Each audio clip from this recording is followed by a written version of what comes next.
back, and we're going to just do one of our frequently asked questions videos. So really, and even this is you guys that watch the videos over and over. What is the pager? So what the pager is, you guys, is the exact same as your cell phone set on vibrate. It does not make a noise. This collar makes a little bit of a noise. Can you get in close on that?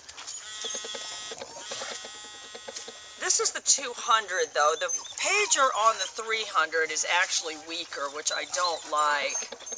But this collar is probably, geez, this thing's probably 10 years old at least. Whoops, uh-oh. Very durable. Anyway, and they are waterproof. But that's what the pager is. I'm controlling the duration, and we're using that to trigger the muscle memory. You know, and the muscle memory being just a choreographed response to a physical cue with that we are adding the verbal command to. So you guys see when we're doing the recall, when they're whipping around, or when they're, don't you try it, no, down.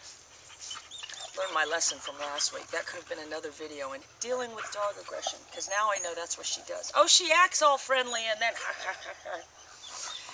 Anyway, so that's what the pager is. I'm controlling the duration. The biggest mistake we see you guys at home making is not holding it down long enough. You know, if it was a person, you should practice with, you know, your spouses and kids and stuff like that. You know, and I just said, come here, did it that quick. That's not going to give you enough time to recognize and react. You know, so you need to be prepared. Down.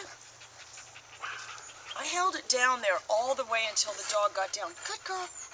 Good. Good. You know, you don't want to do it too quickly. I mean, you don't want to do it too long either. I guess we have had a couple cases where the people, it's like, let it up, let it up. You've got to kind of coordinate. But that's what the pager is. And the nick, again, is the replacement for your choke chain. It's not a shock. A shock is something unexpected that cannot be controlled. So that's what a shock is, by any definition. And people say, well, if it's electric, it's a shock. Well, what's an electric razor? What's an electric drill? What's an electric mixer? It's, you know, because something is electric doesn't mean it's a shock.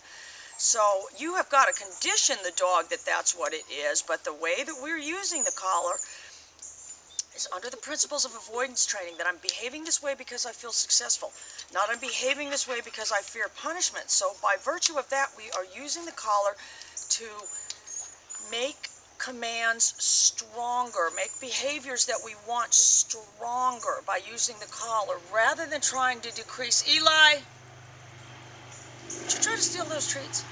Rather than trying to decrease behaviors we don't want. And that's what I was telling Charlie's owner last night. If we didn't know what we were doing with the collar, because Charlie's problem was jumping up. So if you didn't know what you were doing with the collar, you would put the collar on and you wait until the dog jumps up and you would start hitting the button. And that would be the least effective way to use the collar. The most effective way to use the collar would be to teach the dog to down, use the pager to cue the dog to down, use the nick to reinforce, and then reward the dog for going down. After we've made the dog go down, you know, 50 times, that's going to go a lot farther to decreasing the behavior of jumping up than trying to correct it randomly when it does it. Anyway, I hope that helped you guys. Bye.